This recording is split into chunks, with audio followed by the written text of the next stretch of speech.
네, 최근 해외 입국자가 급증하면서 원숭이 도창 국내 유입이 잇따를 위험성도 커졌죠. 방역 당국은 다음 달부터 원숭이 도창이 잇따라 나오고 있는 영국, 독일 등 5개 국가에서 들어오는 입국자에 대한 발열 감시 기준을 37.5도에서 37.3도로 강화하기로 했습니다. 이형원 기자입니다. 해외에서 빠르게 확산한 원숭이 두창이 국내에 유입된 건 입국자를 통해서입니다. 최근 코로나19 유행 감소세에 해외 입국자 방역을 완화하면서 원숭이 두창 등 감염병 유입이 급증할 위험성이 커진 겁니다. 이에 방역 당국은 원숭이 두창 환자가 잇따른 국가를 중심으로 감시를 강화하기로 했습니다. 독일, 영국, 프랑스 이런 그 유럽 국가들에서 원숭이 두창 사례가 많이 나오고 있기 때문에 그 전문가 검토 좀 거쳐서 빈발하는 국가들로부터 들어오는 입국객에 대해서는 발열 감시를 좀 더 강화하겠다.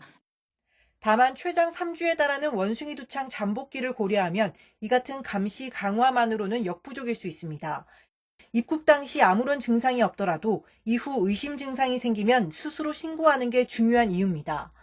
발열과 두통 등을 시작으로 발진이 생기고 이후 수포 등으로 진행하는 발병 특성을 잘 숙지한 뒤 입국 뒤 21일 안에 관련 증상이 보이면 질병관리청에 신고해야 합니다.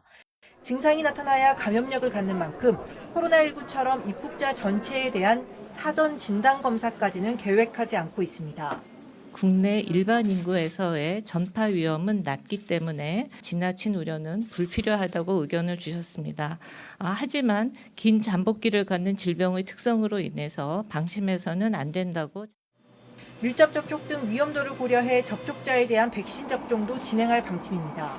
고위험이나 중위험 접촉자가 동의한다면 최종 노출일로부터 2주 안에 백신을 맞습니다. 당장은 국내 보유 중인 2세대 백신을 접종하는 한편 부작용 우려가 적은 3세대 백신 도입을 서두르기로 했습니다.